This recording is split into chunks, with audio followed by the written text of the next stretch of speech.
Voici encore le Wiza pris la main dans le sac, dans le paquet.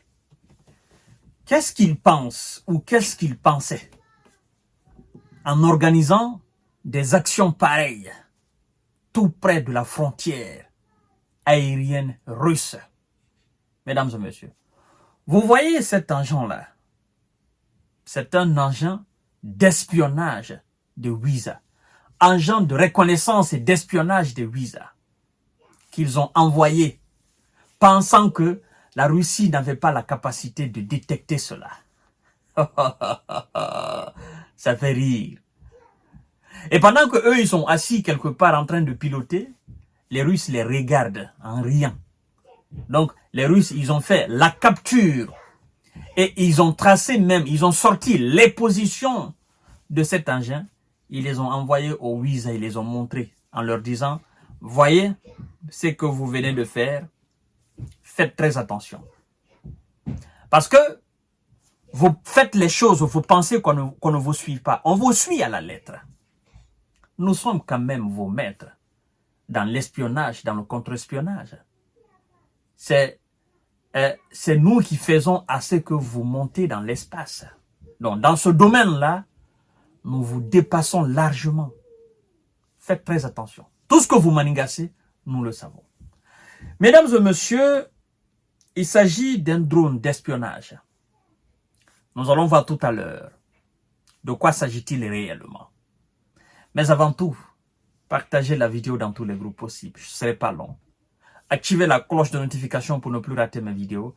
Mais aussi, abonnez-vous sur ma page J-Visionnaire. Abonnez-vous aussi sur ma chaîne YouTube Kanté J-Visionnaire, le vrai. Ça se passe là-bas aussi, les informations et les décortiquages. Vous savez, nous sommes sur plusieurs plateformes. Chères dames, chers messieurs, chères demoiselles, la situation devient très intéressante. Cet engin, c'est utilisé dans un sens où les Wiza sont en train de créer les conditions d'aide, de guidage des missiles des Ukrainiens pour atteindre des cibles terrestres sur le territoire russe. Mesdames et messieurs, c'est pour vous dire combien de fois ils sont désespérés. Et tout ce qu'ils font, les Russes les voient. Les Russes les voient. Alors, on nous dit que c'est un drone espion de Wiza repéré au large d'une station balnéaire russe. Mesdames et messieurs, un drone de reconnaissance de Wiza RK RQKB Global Hawk a volé à proximité des côtes russes de la mer Noire, selon les données du portail Flight Trader 24. Ils ont tiré l'image. Ils ont montré la marque. Et ils savent qui a conçu cela. Ils savent aussi qui est derrière cela. Vous savez pourquoi ils font tout ça? C'est pour dire, nous avons la capacité d'abattre. Mais nous vous avertissons. C'est un avertissement. Arrêtez ça. Faites ça au niveau de l'OTAN. N'essayez pas de nous espionner. Ne jouez pas à cela, parce que ça peut avoir des conséquences drastiques. Vous avez vu cette histoire en 2023, où on a dit, il y a un pilote russe qui a, n'est-ce pas, qui a touché un drone américain, machin, jusqu'à ce qu'ils sont allés sortir des images, sortir des films hollywoodiens pour montrer, voilà. Et puis ça s'est arrêté là. La Russie a les yeux partout pour voir tout ce que les Wiza font. Mais ils n'aiment pas trop parler. C'est les Wiza qui disent, oh non, nous voyons, ils sont en train de déplacer des missiles, ils sont en train de faire ceci, ils sont en train de faire cela.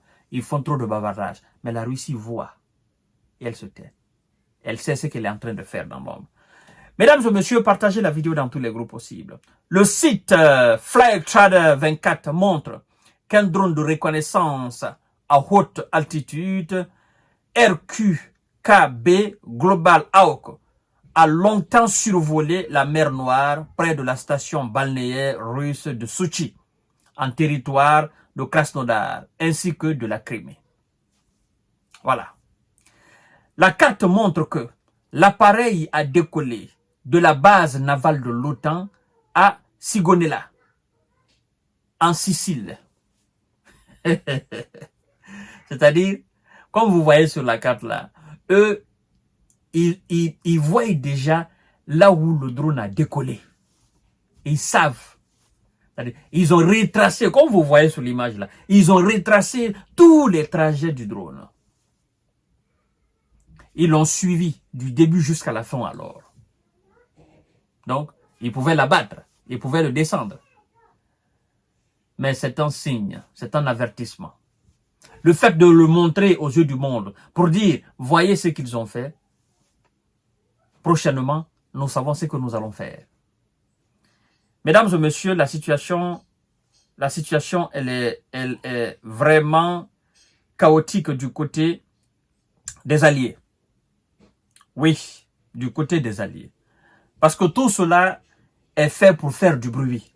Et vous vous souvenez, en février, on nous rappelle, le conseiller du chef de la République populaire de Donetsk, n'est-ce pas, Lan Gagin, avait déclaré que les drones américains, Global Hawk, faisant de la reconnaissance, n'est-ce pas, ciblée pour les armes ukrainiennes, devraient devenir une cible légitime pour les forces armées russes.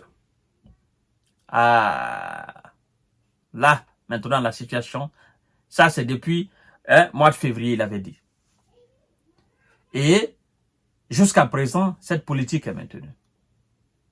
Mais puisqu'ils ne sont pas pressés, vous savez, je vous ai dit la fois dernière, aujourd'hui même dans mon émission, ils ne sont pas pressés. C'est des gens qui fonctionnent au rythme du paresseux. Ils ne sont pas pressés. Quand il faut frapper, ils le font d'une manière sûre, sans bruit. Mais avant qu'ils ne frappent, ils vous avertissent d'abord. Ils vous avertissent, ils vous avertissent. Quand vous ne comprenez pas, alors ils passent à la vitesse supérieure. Et quand ils passent à la vitesse supérieure, ben écoutez, vous ne pouvez absolument rien contre eux. Parce qu'ils ont déjà réuni toutes les preuves contre vous. C'est ça le problème, en fait, avec les Russes. On nous dit que ces appareils ont été utilisés comme outils de guidage pour attaquer des cibles terrestres russes, ainsi que du pont de Crimée qui relie la péninsule au territoire du Krasnodar, avait-il affirmé. Le Global Hawk appartient à la catégorie des drones dits HAL, acronyme pour haute attitude, longue endurance. Il peut capturer des images en haute résolution de vastes zones quasiment en temps réel. Et qu'est-ce que Moscou dit? Moscou, on nous apprend que Moscou déploie régulièrement les incursions de tels engins aux abords des frontières russes, particulièrement en mer Noire. Alors, vous savez, les Russes, dans leur errance d'expandre les frontières de l'OTAN, c'est ce qui a créé toute cette mascarade en Ukraine. Vous comprenez?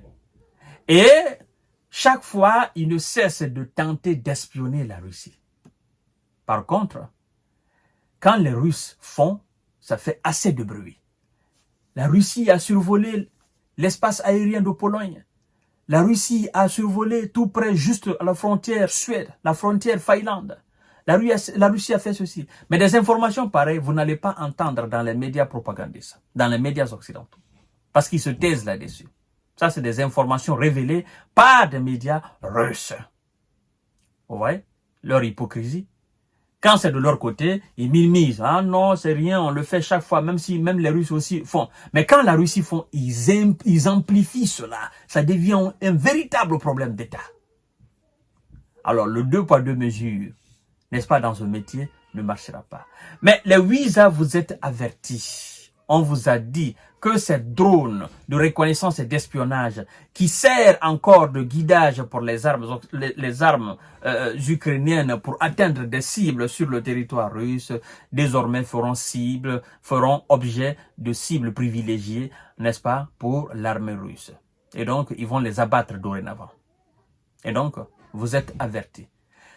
Si vous voulez survoler, faites-le aux frontières de l'OTAN. D'accord, tout ce qui est OTAN, pays de l'OTAN, faites là-bas, il n'y a pas de problème. Mais ne franchissez pas les frontières russes. Surtout, l'espace aérien russe. Ne le faites pas.